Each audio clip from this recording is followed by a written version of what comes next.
তুইও তোমাকে ভালোবেসে তুফানের মতো উড়ে এসে জুড়ে বসে দরদ দিয়ে বলছি রাজকুমার আজ বরবাদ হয়ে গেছে।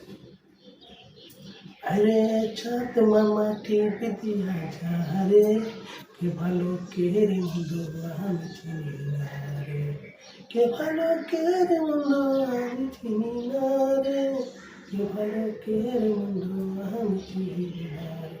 কিন্তু না, আমাদেরকে চিনতে হবে, জানতে হবে এবং বুঝতে হবে। শীতে সবজি খান, গরমে বেশি করে তরমুজ খান, আর ঈদ আসলেই সেই প্রিয় নায়ক শাকিব খান, সাথে আছে টলিউড কুইন ইথিকা পল, যাকে দেখলে পরা আপনার বেড়ে যাবে মনোবল। কৌতুক দৃশ্যে হাসবেন খল খল, রোমান্টিক এবং বিরহ দৃশ্যে চোখে আসবে জল, আর অ্যাকশন দৃশ্যে আপনার বাড়বে বল। আবার বলছি, দেখুন বরবাদ আর নিজেকে বরবাদ করুন, বরবাদ করুন, বরবাদ করুন।